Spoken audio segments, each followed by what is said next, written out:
ত্রিপুরা বিধানসভার অধ্যক্ষ নির্বাচনের ভারপ্রাপ্ত প্রিসাইডিং অফিসার তথা ত্রিপুরা বিধানসভার সচিব মহোদয়কে ইলেকট্রাল রুল অনুসারে ভোট প্রক্রিয়া শুরু করার নির্দেশ প্রদান করছি। এই নির্বাচন প্রক্রিয়া সুসম্পূর্ণ করার লক্ষ্যে ত্রিপুরা বিধানসভার 3 জন অফিসিয়াল নির্ধারিত দায়িত্ব পালনের জন্য এই হাউসে উপস্থিত রয়েছেন।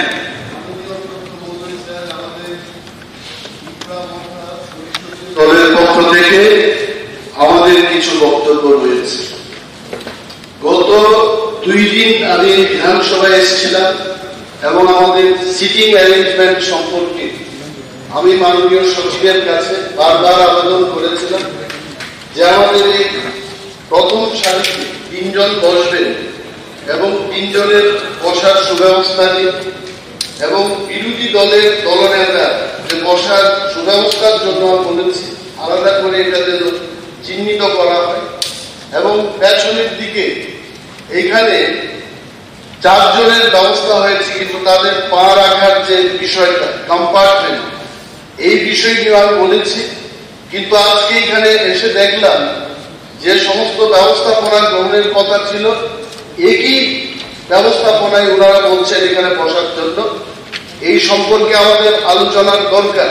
আমাকে বলা হলো যে একটা কম্পার্টমেন্ট যেটা একটা দলের জন্য রাখা হবে আর একটা কম্পার্টমেন্টে গিয়ে বসার কোনো সুবিধা নেই।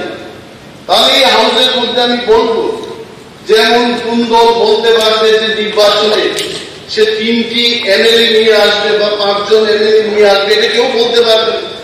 আজকে ধরে নিন যদি এখানে 5টা দলে বিরোধী দল নির্বাচিত হয়ে আছে এবং 2 জন করে 4টি দলের যদি নির্বাচিত হয় তাহলে 8 জন হবে।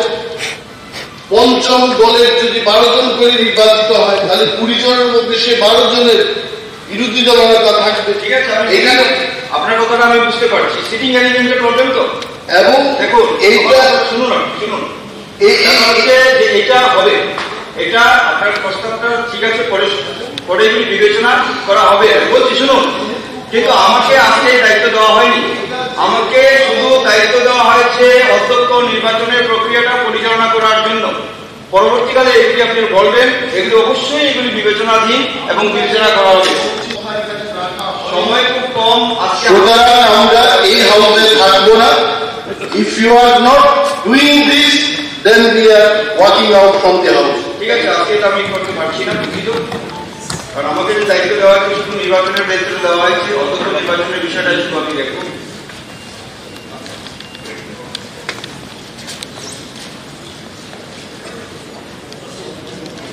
শুরু করুন, নির্বাচন প্রক্রিয়াটা